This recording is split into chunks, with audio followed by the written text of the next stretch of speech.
অবশেষে সই হলো ঐতিহাসিক জুলাই সনদ। নতুন বাংলাদেশের সূচনা, ঐক্যের এই শুরু। নির্বাচনেও ধরে রাখার আহ্বান প্রধান উপদেষ্টার। এই পরিবর্তন এখন আমাদের সামনের দিকে এগিয়ে নিয়ে যাবে। আমরা সেই পথে অগ্রসর হব। আমাদের জন্য আজকে নবজন্ম।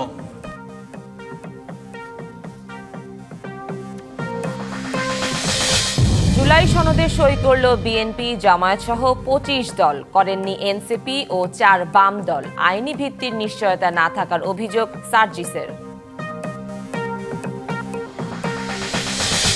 জুলাই সনদ সইকে ঐতিহাসিক বলছেন রাজনীতিকরা।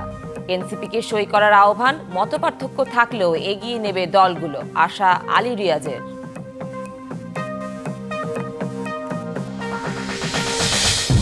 শিক্ষাঙ্গনে অস্থিরতা সহ পূর্ণাঙ্গ সিলেবাসে পরীক্ষা নেয় এইচএসসিতে ফল বিপর্যয়। ফলাফল রাজনৈতিক প্রভাবমুক্ত ছিল। এবং যুদ্ধবিরতি ভেঙে আফগানিস্তানের পাকতিকা প্রদেশে বড় ধরনের বিমান হামলা চালালো পাকিস্তান। নিহত ৬ জন, আহত ৭।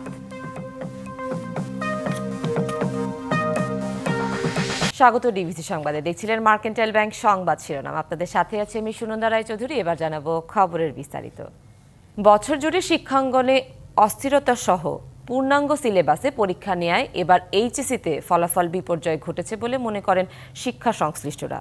প্রাথমিক স্তর থেকেই ইংরেজি ও গাণিতিক বিষয়গুলোয় শিক্ষার্থীদের দুর্বলতা থাকায় উচ্চশিক্ষা বাধাগ্রস্ত হচ্ছে বলেও মনে করছেন তারা। কেউ কেউ বলছেন করোনাকালীন অটোপাসের দুর্বল শিক্ষা ব্যবস্থাও পাশের হার কমে যাবার একটি কারণ। এবার পরীক্ষার ফলাফল রাজনৈতিক প্রভাবমুক্ত ছিল বলেও মনে করছেন শিক্ষাবিদরা। বৃহস্পতিবার সারা দেশে একযোগে শিক্ষা বোর্ডগুলো প্রকাশ করে এসএসসি ও সমমান পরীক্ষার ফলাফল। ১১টি শিক্ষা বোর্ডে গড় পাশের হার ৫৮.৮৩%। ২০২৪ সালে যা ছিল ৭৭.৭৮%। সে হিসেবে এবার পাশের হার কমেছে ১৮.৯৫%। পরিসংখ্যান বলছে গত ২০ বছরের মধ্যে এবারই পাশের হার সবচেয়ে কম। এবার মোট ৯,৩০২টি প্রতিষ্ঠান থেকে পরীক্ষায় অংশ নেয় ১২,৩৫,৬৬১ জন শিক্ষার্থী। জিপিএ ৫ পেয়েছে ৬৯,০৯৭ জন। গতবারের তুলনায় জিপিএ ৫ কমেছে ৭৬,৮১৪ জন। শতভাগ পাশ করেছে এমন প্রতিষ্ঠানের সংখ্যা ৩৪৫টি। আর ২০২টি প্রতিষ্ঠান থেকে কোনো শিক্ষার্থী পাশ করতে পারেনি। গতবার শতভাগ পাশ প্রতিষ্ঠান ছিল ১,৩৮৮টি এবং শূন্য পাশ প্রতিষ্ঠান ছিল ৬৫টি। এবার মাদ্রাসা শিক্ষা বোর্ডে পাশের হার ৭৫.৬১% এবং জিপিএ ৫ পেয়েছে ৪,২৬৮ জন। আর কারিগরি শিক্ষা বোর্ডে পাশের হার ৬২.৬৭%। কারিগরিতে জিপিএ ৫ পেয়েছে ১,৬১০ জন। বিশ্লেষকরা মনে করছেন করোনাকালীন অটোপাস শিক্ষা ব্যবস্থার ভিতকে দুর্বল করেছে। শিক্ষার্থীদের মূল্যায়ন পদ্ধতিতেও ছিল নানা দুর্বলতা।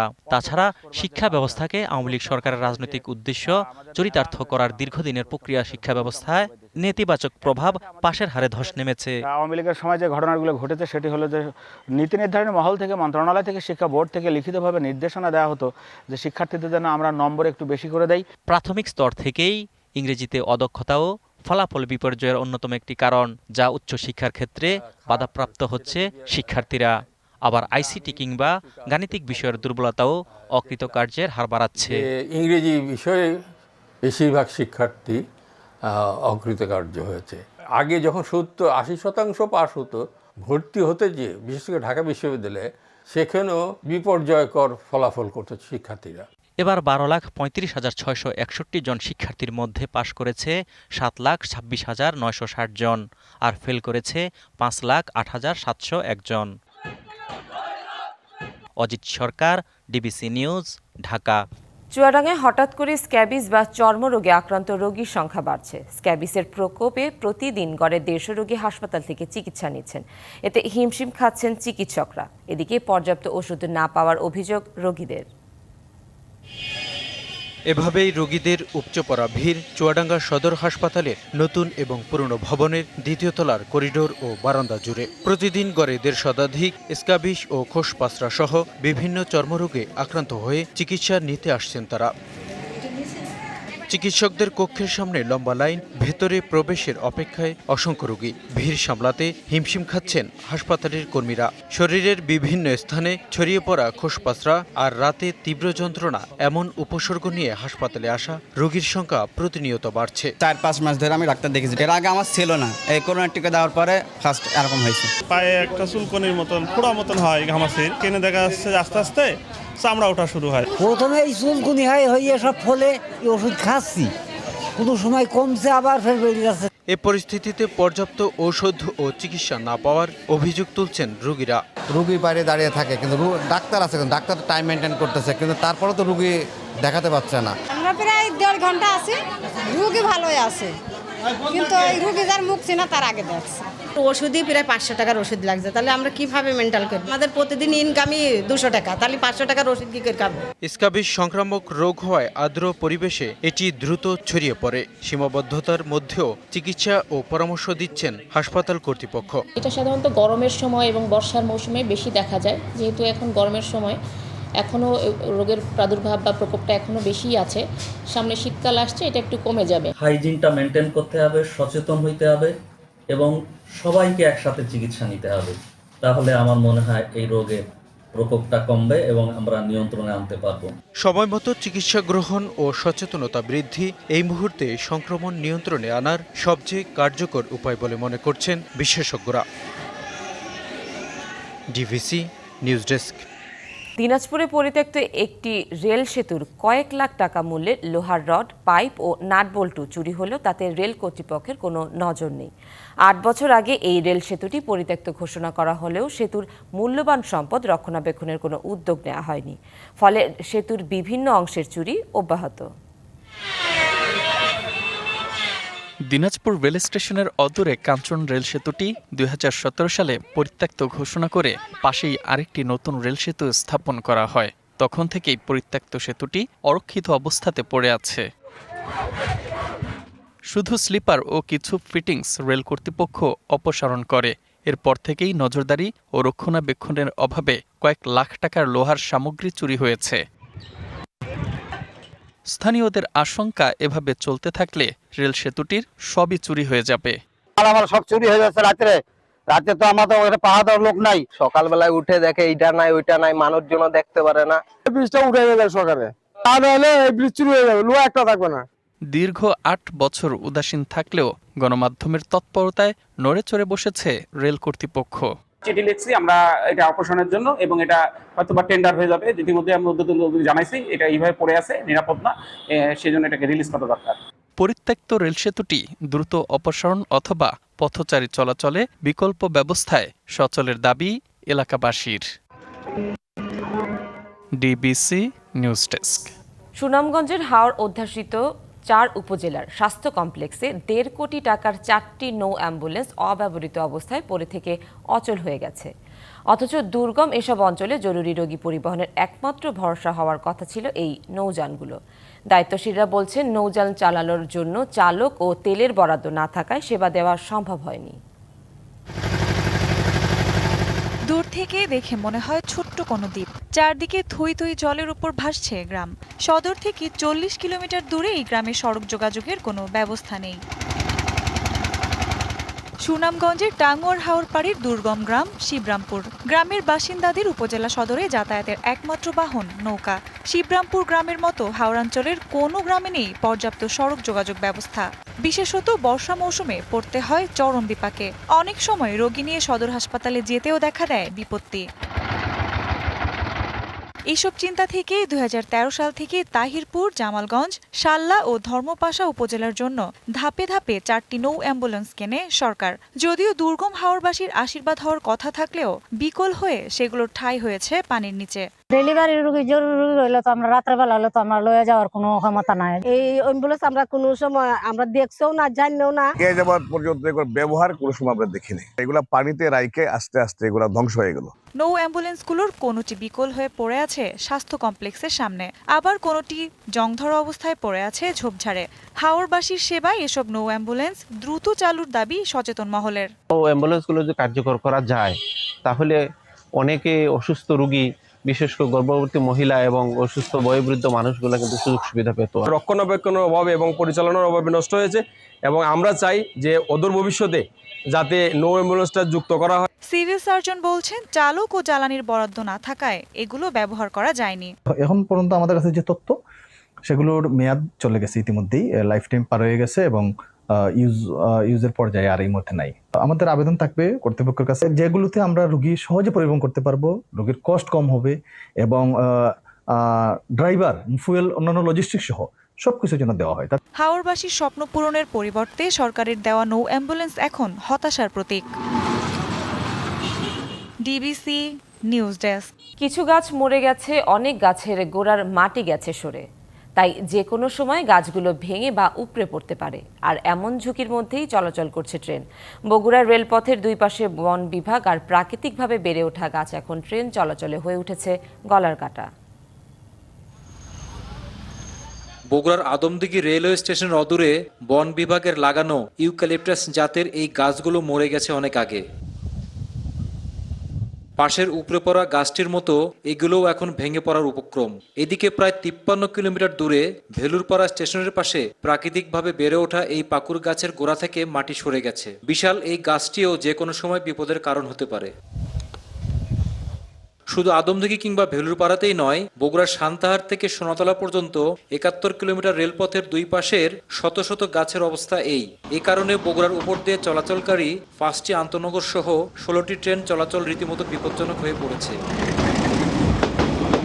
গত 30 মে শহরের নারুলি এলাকায় গভীর রাতে ঝড়ে একটি গাছ উপড়ে পড়লে প্রায় 3.5 ঘন্টা ট্রেন চলাচল বন্ধ থাকে। ঘটনার পরদিন রেলের পক্ষ থেকে বন বিভাগকে চিঠি দিয়ে রেল লাইনের দুই পাশে মরা গাছগুলো কেটে ফেলতে বলা হয়। এ নিয়ে কার্যকর উদ্যোগ না থাকায় দেখা দিয়েছে শঙ্কা।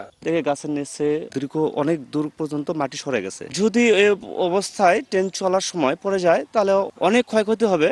উঁচু গাছের জন্য ট্রেন চালকদের সিগন্যাল দেখায় বিঘ্ন সৃষ্টি হয়। ওই গাছের ডালের জন্য সিগন্যাল দেখা যায় না, এতে আমাদের স্পিড অনেক কমাইতে হয়। গাড়ি যেখানে আমাদের দাঁড় করানো দরকার সেখানে দাঁড় করাইতে পারি না, সামনে আরো এগিয়ে যায়। দুর্ঘটনার সংখ্যায় এলাকাবাসী ও যাত্রীরা। যখন ঝড় বৃষ্টি হয় না তখন গাছ তুল খেলতে খেলতে ভেঙে পড়ে যায়। এখন মেলা গাছ পুরা আছে, গাছ পড়ে দূরে থাকতে সিগন্যাল গাড়ি অপঘাত হয়। যদি এটা চলন্ত ট্রেনের পড়ে তো অবশ্যই ক্ষতিগ্রস্ত হবে। কাজে কাজে এই গাছটা কাটা অতি জরুরি। সামাজিক বনায়ন কর্মসূচির আওতায় প্রায় 20 বছর আগে বন বিভাগের রোপণ করা গাছগুলো শর্ত অনুযায়ী 2016 সালের মধ্যে কেটে নেওয়ার কথা ছিল, কিন্তু সেই শর্ত শতভাগ মানা হয়নি। 10 বছরের জন্য চুক্তি হয়েছিল, সেই চুক্তি 2016-15 সালে শেষ হয়ে গেছে। সেই চুক্তি মোতাবেক তার বন বিভাগ আর নতুন করে কোনো গাছ লাগাতে পারবে না এবং যে গাছগুলো লাগাইছিল সেই গাছগুলো কেটে নিতে হবে। তার আলোকে আমরা তাদেরকে বন বিভাগকে চিঠি দেওয়া হয়েছে। চিঠি দেওয়ার প্রেক্ষিতে বন বিভাগ বেশ কিছু গাছ কেটে নিয়েছে এবং এখনো কিছু কিছু জায়গায় বন বিভাগের গাছ আছে। তবে বন বিভাগের কর্মকর্তারা বলছেন তারা কেবল ঝুঁকিপূর্ণ গাছগুলোই কাটবেন। সোনাতলা থেকে সদরের আগ পর্যন্ত এই অংশে আমাদের কোনো সৃজিত বন বাগান নেই। সান্তাহার এবং নরসদপুর অংশ এই অংশে আমাদের কিছু বাগান পড়েছে যেটা ঝুঁকিপূর্ণ বলে আমরা মনে করেছি। এটা আমরা রেলকে জানাবো এবং অচিরেই আমরা সেটা অপসারণ করার জন্য ব্যবস্থা গ্রহণ করব। বগুড়ার উপর দিয়ে চলাচলকারী 16টি ট্রেনে প্রতিদিন অন্তত 20,000 যাত্রী যাতায়াত করেন। মোহন আখন্দ, ডিবিসি নিউজ, বগুড়া। গাজীপুরে সবজির দাম বেড়েই চলেছে, সেই সাথে বাড়ছে ক্রেতাদের অসন্তোষ। এ বিষয়ে আরও জানাতে জয়দেবপুর কাঁচা বাজার থেকে সরাসরি যুক্ত হচ্ছেন সহকর্মী মাহমুদা শিকদার। মাহমুদা, বাজারে আগাম শীতকালীন সবজি সরবরাহ থাকার পরও কেন দাম বৃদ্ধি আর চাহিদা অনুযায়ী সরবরাহ এখন কেমন দেখছেন, ক্রেতারাই বা কি বলছেন, সব মিলে জানাবেন। আমি এখন আছি গাজীপুরের জয়দেবপুরের সব থেকে যে বড় যে কাঁচা বাজার, সেই কাঁচা বাজারে, এবং এখানে যারা বিক্রেতা আছে তাদের কাছ থেকে আমরা জানতে পেরেছি শীতের যে আগাম সবজি, এই সবজি বলতে কিন্তু এখানে মাত্র 4টি সবজি এসেছে: পাতাকপি, ফুলকপি, সিম এবং পালং শাক। এখানে কিন্তু তারা বলছিলেন যে আমি যদি একটু আপনাকে দেখাই যে এই যে ছোট ছোট যে ফুলকপিগুলো, এই ফুলকপিগুলো কিন্তু 1 পিস তারা 80 টাকা করে বিক্রি করছে, এবং এই যে পাতাকপিগুলো আছে, পাতাকপিগুলো যে খুব বড় তাও কিন্তু না, এই পাতাকপিগুলো দেখা যাচ্ছে যে 60 টাকা 70 টাকা 80 টাকা করেও পিস বিক্রি করা হচ্ছে। এবং তার পাশাপাশি আপনি দেখতে পাচ্ছেন যে সিম আছে, সিম কিন্তু এখানে 200 টাকা বিক্রি হচ্ছে। আমরা যদি এখানে যারা ক্রেতা আছে সেই ক্রেতাদের যে প্রতিক্রিয়া, আমরা যদি ক্রেতাদের কাছ থেকে একটু জানতে চাই যে আমি দেখছিলাম যে আপনি এখানে শীতের যে সবজি সেই সবজি কিনছেন, কেমন দাম? আমাদের দাম তো লাগালে মানে অন্যান্য বছরের তুলনায় এবার বেশ বেশি দাম। আপনি যদি অন্যান্য বছর বেগুনের কথাই ধরেন, 1 কেজি বেগুন ছিল এই সময় 40 থেকে 50 টাকা, এর বেশি কখনোই ছিল না। এই বছর 120 থেকে 160 টাকা, সবচেয়ে খারাপ মানেরটাও যদি কিনেন তাও 100 টাকা আর কি। সবকিছুই এরকম। ধরেন এই সিম কত করে কিনলেন? সিম আজকে হলো 200 টাকা করে সিম আর কি। সিম অন্য সময় এই সময় 100 টাকা 120 টাকা এরকম ম্যাক্সিমাম থাকে আর কি। সবকিছুতেই দাম বেশি আর কি। এই শাক হলো আপনার 80 টাকা 100 টাকা কেজি আর কি। শাকের দাম কখনো 40 টাকা 50 টাকা কেজির উপরে হয় না। সবকিছুতেই দাম বেশি। আমদানি কিন্তু আছে, দেখেন আছে, পর্যাপ্তই আছে, সবজি আছে, ভালো সবজিই আছে, বাট দাম এবার অন্যান্য বছরের তুলনায় বেশ বেশি আর কি। যে সাথে শুনছিলেন যে এটা ক্রেতাদের কথা, আমরা একটু বিক্রেতার কাছ থেকে জানতে চাইবো যে এই যে সবজির দাম এত, তার কারণটা কি? ভাই এই ইমান ভাই 2টা কি প্রিয়া চাইল দেন তো। আমাদেরকে একটু সবজি আছে কিন্তু দাম এত কেন? দাম এটা তো মানে ডাল সিজন, এখন সবজি আমদানি কম, এখানে একটু দাম বেশি। আর এই যে শীত আসতেছে 1 মাস পরে দাম অনেক কমে যাবে। কাঁচামরিচের সাথে শীতের বা গরমের সম্পর্ক কি? তারপরে তো দাম বেশি। এখন বর্তমানে বাংলাদেশে কম, বাইরে থেকে আসে ইন্ডিয়ান।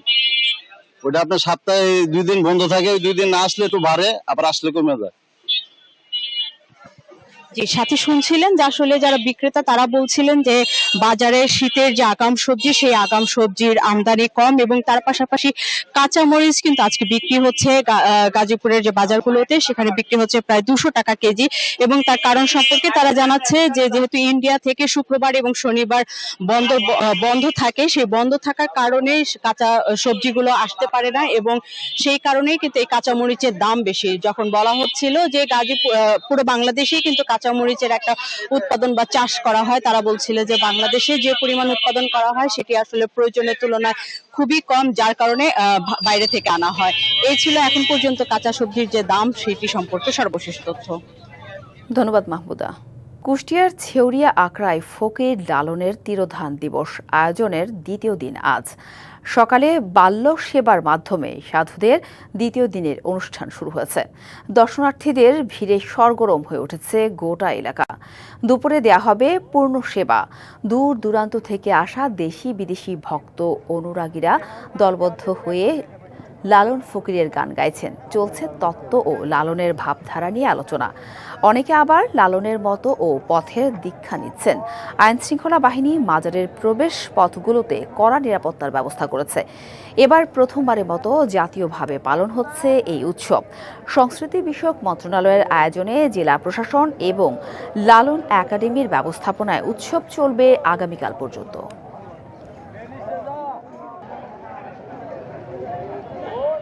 লালন ফকিরের 135তম তিরোধান দিবসের আয়োজনের দ্বিতীয় দিন আজ ভক্ত অনুরাগী আর দর্শনার্থীদের আগমনে সরগরম হয়ে আছে গোটা এলাকা। এ বিষয়ে আরও জানাতে কুষ্টিয়া থেকে সরাসরি যুক্ত হয়েছেন সহকর্মী সাজ্জাদ হোসেন। সাজ্জাদ, নিশ্চয়ই একটা উৎসব মুখর পরিবেশ বিরাজ করছে। কালকে তো শেষ দিন, তো আজকে এই লালন স্মরণ উৎসব ঘিরে কি কি দিনব্যাপী আয়োজন রয়েছে আর ভক্ত অনুরাগীরাই বা কি বলছেন জানাবেন। জি, আসলে আপনি যেমনটি বলছিলেন, ফকির লালন শাহের 135তম তিরোধান এর যে অনুষ্ঠান উৎসব, যেটাই বলি 3 দিনের আয়োজন শুরু হয়েছে। আজ চলছে দ্বিতীয় দিনের অনুষ্ঠান।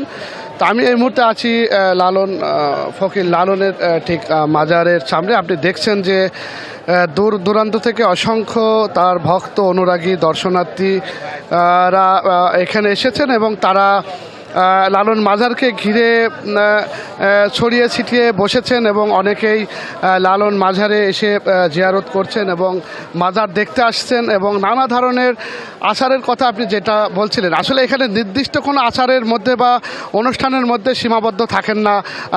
যারা লালন অনুসারী আছেন তারা আসলে তাদের নানান ভঙ্গি নানানভাবে আসলে তারা প্রকাশ করেন। বিশেষ করে গানের মাধ্যমে তারা এখানে তাদের যে আচার আছে আছেন সেটা আসলে পালন করে থাকেন। পাশাপাশি লালনের যে মূল যে মন্ত্র, যে এটা অসাম্প্রদায়িক চিন্তা এবং মানুষকে ভালোবাসার কথা বলেছেন, যেমন মানুষ বুঝলেই শোনার মানুষ হবি, অসংখ্য গানের যে উদাহরণ তিনি দিয়ে গেছেন, সেটা আসলে এখানে রাতভর সেই গান কিন্তু এখানে চলেছে। যারা সারা দেশ থেকে এসেছেন তারা বুথ হয়ে এই রাতভর এই গান তারা শুনেছেন এবং লালনের যে ভাবধারা দর্শন সেটা নিয়েও কিন্তু আলোচনা চলছে গুরু শিষ্যর মাঝে। এবং এই যে বছরের পর বছর পরম্পরায় গুরু শিষ্যের যে ভাবধারা বা ভাব বিনিময় যেটা চলে আসছে সেটা কিন্তু এখনও প্রবাহমান। এবং এখানে যারা আসছেন তারা বলছেন যে আসলে লালন সারা বিশ্বে একটি অসাম্প্রদায়িক চিন্তা চেতনার কথা ছড়িয়ে দিয়ে গেছেন এবং সারা বিশ্বের মানুষই লালনের যে ভাবধারা সেটা আসলে জানার জন্য, বোঝার জন্য এখানে এই মাজারে আসেন। এবং প্রতি বছর এই যে তিরোধান দিবস এবং স্মরণ উৎসবের যে আয়োজন রাখা হয় সেখানে কিন্তু নানা বৈচিত্র্যের মানুষ আসেন। এখানে যেমন সাদা শুভ্র কাপড় পরা মানুষ এসেছেন, প্যান্ট শার্ট পরা মানুষ এসেছেন এবং নারী পুরুষ অসংখ্য মানুষ এখানে এসেছেন। এবং আমরা কথা বলেছি যারা আয়োজক এবং যারা আসছেন, যারা দর্শনার্থী, তারা বলছেন যে এখান থেকে আসলে ভালো কিছু এবং সহজ মানুষ কিভাবে হওয়া যায় সেই চিন্তা চেতনা লাভ করার জন্যই তারা আসছেন। আমরা যদি একটু কয়েকজনের সাথে একটু কথা বলি, এখানে যারা এসছেন দর্শনার্থী, আসলে এবারে তো আয়োজন চলছে, আপনারা কোথা থেকে এসছেন, কেমন লাগছে? আমরা কুষ্টিয়া জেলা ভেড়ামারা উপজেলা থেকে আসছি। ইনশাল্লাহ খুব ভালো লাগছে লালন মেলাতে এসে। সাইজির আখড়া ধামে আমাদের বাকি 63 জেলা থেকে অনেক লোকজন, অনেক শ্রেণী পেশার মানুষ উপস্থিত হয়েছেন এবং যত আমরা সাধু সন্ন্যাসী দেখতে পাচ্ছি তারা নিজ নিজ তার ধামে বসে সাইজির গুরু ভক্ত পালন করছেন। আশা করি সব মিলাই ভালো লাগছে ইনশাআল্লাহ। আমাদের লালন সাইজির আখড়া বাড়িতে যারা উপস্থিত হয়েছেন তারা মোটামুটি দেখতে পাচ্ছেন আজকে প্রায় আখড়ার দ্বিতীয় দিন উপস্থিত। দ্বিতীয় দিনে যা আমরা দেখতে পাচ্ছি সাধু সন্ন্যাসীর উপস্থিতিতে প্রায় লালন মাঠ প্রায় জমজমাট হয়ে উঠেছে। আচ্ছা, আমরা এখানে আমাদের একজন সংবাদকর্মী আছেন। আমরা এবার তো জাতীয়ভাবে আয়োজন হচ্ছে, জাতীয়ভাবে যে আয়োজন হচ্ছে এটা আবহাওয়া কেমন দেখছেন আপনি? আসলে আমরা তো বিগত কয়েক বছর ধরে এই প্রোগ্রামগুলো দেখে আসছি, তো আসলে এইবার যেন একটু ভিন্নতা লক্ষ্য করছে। যেমন এই জাতীয়করণ করার পরে এখানকার যে মঞ্চ, মেলার মাঠ সব মিলাই কিন্তু একটা সাজ রব এবং একটা ভিন্ন আমেজ কাজ করছে এবং তার যে প্রভাব সেটা কিন্তু আমরা দেখতে পাচ্ছি সাধারণ দর্শনার্থীদের ভিতরে। গত রাত্রে আমরা যেটা দেখেছি যে গত কয়েক বছরের তুলনায় অনেক বেশি দর্শনার্থী এসেছে, যার কারণে যারা আয়োজক কমিটি তাদেরও কিন্তু দেখেছি হিমশিম খেতে এটা নিয়ন্ত্রণ করতে। এবং এর কিন্তু বিপরীত দিকও আছে। আমরা দেখেছি যে অনেকের মোবাইল এবং পকেট মারের সংখ্যাও এখানে বেশি হয়েছে, যেগুলো আসলে আইনশৃঙ্খলা বাহিনীর কাছে অনেকে জিডিও করেছেন এই ব্যাপারে আমরা জানতে পেরেছি। তো আসলে আমরা যেটা মানুষের সাথে কথা বলে জানতে পারছি যে এইখানে এখন এই বিষয়টা ব্যাপকতা দরকার এবং এই জায়গার যে আরও পরিসর বাড়ানোর দরকার, কারণ যে পরিমাণে মানুষ এখানে আসা যাওয়া শুরু করছে। আসলে দর্শনার্থীরা বলছেন যে গতকাল রাতে কিন্তু এখানে লক্ষ মানুষের সমাবেশ ঘটেছিল এবং বিশেষ করে আসা যাওয়া যে প্রবেশ পথগুলো ছিল সেখানে আসলে পর্যাপ্ত জায়গা না থাকায় বিশেষ করে অনেকে আহত হয়েছেন এবং অনেকের মোবাইল খোয়া গেছে। আজকেও সকাল থেকে অসংখ্য মানুষ কিন্তু এখানে আসছেন এবং দিনভর কিন্তু এখানে গান, তত্ত্ব আলোচনা সহ লালনের যে দর্শন সেটা নিয়ে এখানে আলোচনা চলবে এবং দুপুরে পূর্ণ সেবার মাধ্যমে কিন্তু বাউলরা তাদের আচার শেষ করবেন। তো এই ছিল আমার কাছে সর্বশেষ। ধন্যবাদ সাজ্জাদ। জুলাই জাতীয় সনদের সইয়ের মধ্য দিয়ে নতুন বাংলাদেশের সূচনা হলো। যে ঐক্যে এই সনদ সই হলো সেই ঐক্য ধরে রাখতে হবে জাতীয় নির্বাচনে। সনদ সইয়ের পর এসব কথা বলছেন প্রধান উপদেষ্টা ডক্টর মোহাম্মদ ইউনূস। এটি শুধু বাংলাদেশ নয়, সারা বিশ্বের জন্যই অনন্য উদাহরণ হয়ে থাকবে বলেও মন্তব্য করেন তিনি। শুক্রবার বিকেলে জাতীয় সংসদ ভবনের দক্ষিণ প্লাজায় বহুল কাঙ্ক্ষিত এই সনদে বিএনপি, জামায়াত সহ 25টি রাজনৈতিক দল সই করে। তবে সনদ সই অনুষ্ঠানে হাজির হয়নি অভ্যুত্থানের নেতৃত্ব দেয়া তরুণদের দল এনসিপি এবং বামধারার 4টি দল।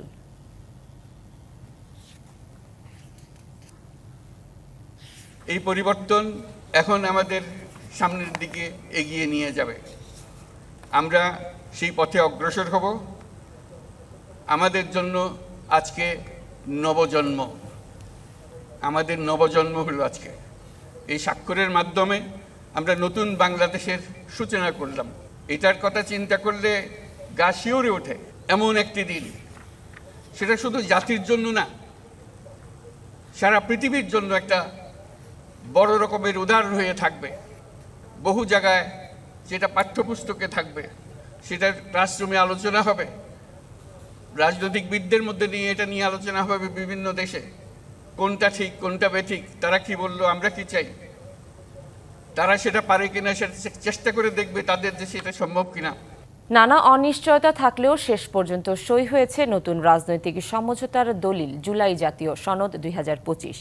রাজনৈতিক দলগুলোর সঙ্গে দীর্ঘ আলোচনার মাধ্যমে সংবিধান, নির্বাচন ব্যবস্থা, বিচার বিভাগ সহ রাষ্ট্রের বিভিন্ন ক্ষেত্রে সংস্কারের প্রস্তাব নিয়ে তৈরি এই সনদে শুক্রবার সই করেছে বিএনপি, জামায়াতে ইসলামী সহ 24টি রাজনৈতিক দল ও জোট। পাশাপাশি সনদে সই করেছেন অন্তর্বর্তী সরকারের প্রধান উপদেষ্টা ডক্টর মোহাম্মদ ইউনূস এবং জাতীয় ঐকমত্য কমিশনের সদস্যরা। তবে জুলাই অভ্যুত্থানের নেতৃত্বে থাকা তরুণদের গড়া দল জাতীয় নাগরিক পার্টি এনসিপি অনুষ্ঠানে যায়নি, সনদে সইও করেনি। এছাড়া 4টি বাম দল, বাংলাদেশের কমিউনিস্ট পার্টি, সিপিবি, বাংলাদেশের সমাজতান্ত্রিক দল বাসদ এবং বাংলাদেশ জাসদ জুলাই সনদে সই করেননি। আর গণফোরাম অনুষ্ঠানে উপস্থিত থাকলেও সই করেননি সনদে। অবশ্য দলগুলো চাইলে পরেও সনদে সই করতে পারবে।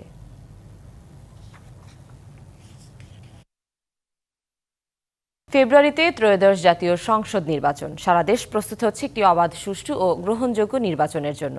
কি ভাবছেন সাধারণ মানুষ থেকে শুরু করে আগামীর জনপ্রতিনিধিরা, সে কথা জানাতে ডিবিসি নিউজের ইলেকশন এক্সপ্রেস ছুটে যাচ্ছে সব সংসদীয় আসনে।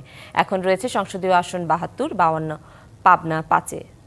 সিএসআরএম ডিবিসি ইলেকশন এক্সপ্রেসে আমরা আছি পাবনা 5, এটি পাবনা সদর, এটি সংসদীয় আসন 72।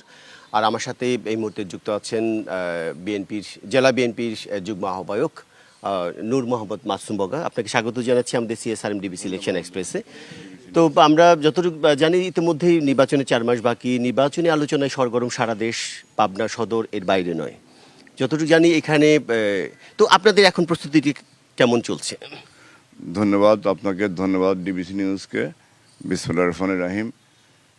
আমি আমার বক্তব্য শুরুতেই আমি ধন্যবাদ জানাই যারা এই ফ্যাসিস্ট উৎখাতের আন্দোলনে জীবন দিয়েছে, ছাত্র জনতা, কৃষক, মেহনতি মানুষ এবং আমাদের প্রিয় নেতা, বহুদলীয় গণতন্ত্রের প্রবক্তা, শহীদ রাষ্ট্রপতি জিয়া রহমানের যোগ্য সন্তান, জ্যেষ্ঠ সন্তান, দক্ষিণ পূর্ব এশিয়ার জননীত নেত্রী, দেশনেত্রী বেগম খালেদা জিয়ার তিনবারের সফল প্রধানমন্ত্রী, আবাসীন নেত্রী দেশনেত্রী বেগম খালেদা জিয়ার জ্যেষ্ঠ সন্তান, বাংলাদেশ জাতীয়তাবাদী দলের সম্মানিত ভারপ্রাপ্ত চেয়ারম্যান, আগামী দিনের রাষ্ট্রনায়ক, যোগ্য পিতার যোগ্য সন্তান, যোগ্য মাতার যোগ্য সন্তান জনাব তারেক রহমানের নেতৃত্বে এবং বাংলাদেশের অনেক দলের নেতৃত্বে ছাত্র জনতা এবং সাধারণ মানুষের যে এক দফা দাবি আদায়ের গণ অভ্যুত্থানের যে আন্দোলন হয়েছে এবং সেই সফলতা দ্বারপ্রান্তে পৌঁছে যারা নিহত হয়েছেন, আহত হয়েছেন, বিএনপির অনেক নেতাকর্মী খুন জখম হয়েছেন,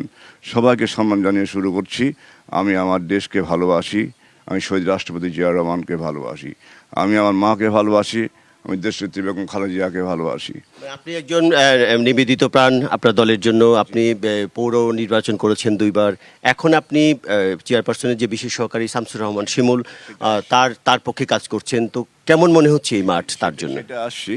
আমি আমার দলকে ভালোবাসি, আমি আমার দলের ভারপ্রাপ্ত চেয়ারম্যান জনাব তারেক রহমানকে ভালোবাসি, আমি পাবনার উন্নয়নকে ভালোবাসি, আমি দেশনেত্রী বেগম খালেদা জিয়ার বিশেষ সহকারী অ্যাডভোকেট শামসুর রহমান শিমুল বিশ্বাসকে ভালোবাসি। এই জন্য আপনার আজকের যে বক্তব্যটা, যে প্রশ্নটা, এটা পাবনা সদরকে, হেডকোয়ার্টার পাবনা সদর আসনকে কেন্দ্র করে। দেখুন, এটা পাবনা সদর যে আসনটা আগামী দিনে নির্বাচন হবে, এটা বিগত দিনে বিএনপির সিট ছিল। জাতীয় সংসদ নির্বাচনে জনাব মরহুম রফিকুল ইসলাম বকুল, বীর মুক্তিযোদ্ধা, বিএনপির সাবেক প্রয়াত সভাপতি, উনি প্রার্থী ছিলেন এবং নির্বাচনে বিপুল ভোটে ধানের শীষ প্রতীকে নির্বাচিত হয়েছিলেন। এটা বিএনপির সিট। 4 দলীয় জোট গঠনের সময় আমরা বিএনপি জোটের স্বার্থে এটা ছেড়ে দিয়েছিলাম দেশনেত্রী বেগম খালেদা জিয়ার নির্দেশে। 91 সালে এককভাবে জামাত এখানে পাশ করেছিল এবং 2001 সালেও জামাত যৌথভাবে আপনারা মনোনয়ন দিয়েছিলেন আপনাদের দল থেকে, সেখানে বিএনপি জামাতের ঘাঁটি হিসেবে মনে করা হয়। কিন্তু এখন কি চ্যালেঞ্জ হবে এই আসনটি? ডেফিনেটলি এটা চ্যালেঞ্জ আমি মনে করি না, কারণ আমাদের সংগঠন এখানে অনেক সুসংগঠিত এবং অ্যাডভোকেট শামসুর রহমান শিমুল বিশ্বাস পাবনা মানুষের আশা আকাঙ্ক্ষার প্রতীক এবং উন্নয়নের প্রতীক হিসাবে প্রতিষ্ঠা পেয়েছে। ওনার নিজস্ব অর্থায়নে, নিজস্ব সম্পদ দিয়ে স্কুল করেছেন, কলেজ করেছেন, মসজিদ করেছেন, মাদ্রাসা করেছেন, মানুষের চাকরির ব্যবস্থা করেছেন, অনেক কিছু। অনেক ধন্যবাদ শামসুর রহমান শিমুলের জন্য, আমাদেরও শুভকামনা থাকলো। আপনারা শুনছিলেন সিএসআরএম ডিবিসি ইলেকশন এক্সপ্রেস। আজকে আমরা স্বাধীন থাকবো পাবনা 5 আসনে। সিএসআরএম ডিবিসি ইলেকশনে ততক্ষণ আমাদের সাথেই থাকুন। ঝিনাইদহ শহর ও বিভিন্ন সড়ক মহাসড়কে ধুলা আর যানবাহনের কালো ধোঁয়ায় অতিষ্ঠ হয়ে উঠেছে জনজীবন, বাড়ছে দূষণ। এসব ধোঁয়া ধুলা দূষণে ক্যান্সার সহ নানা রোগের কারণ বলছেন চিকিৎসকরা। স্থানীয়দের অভিযোগ, দূষণ নিয়ন্ত্রণে কার্যত দৃশ্যমান কোনো অভিযান নেই। আর দূষণ নিয়ন্ত্রণে পরিবেশ অধিদপ্তর ও বিআরটিএ দায় চাপাচ্ছেন একে অন্যের ওপর। ঝিনাইদহ মাগুরা ঢাকা মহাসড়কে চলাচলকারী অধিকাংশ ট্রাক, বাস ও অন্যান্য যানবাহন থেকে নির্গত হচ্ছে কালো ধোঁয়া। এই ধোঁয়া ও ধুলায় শ্বাসকষ্ট, হাঁচিকাশি এবং ফুসফুসের রোগে আক্রান্ত হচ্ছেন অনেকে।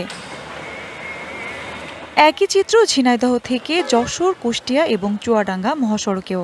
গাড়ি থেকে নির্গত কালো ধোঁয়ার ক্ষতিকর প্রভাব পড়ছে পরিবেশ ও জনজীবনেও। চিকিৎসকরা জানান, যানবাহনের কালো ধোঁয়া, কার্বন পার্টিকেল, সীসা ও অন্যান্য ক্ষতিকারক পদার্থ মানুষের শরীরে সরাসরি প্রভাব ফেলছে, যা দীর্ঘমেয়াদে ক্যান্সার পর্যন্ত হতে পারে। প্রচন্ড ধুলা উঠছে, রাস্তাঘাট খারাপ, মানে বাবুরা নিজেই বলে বাবা বেরোনো যায় না, ধুলাবালির জন্য খুব সমস্যা। বাচ্চাদের যে ঠান্ডা, ধুলোতে ঠান্ডা লাগে, হাঁচি কাশিটা হয়, অবশ্যই চলাফেরা করা কষ্ট হয়।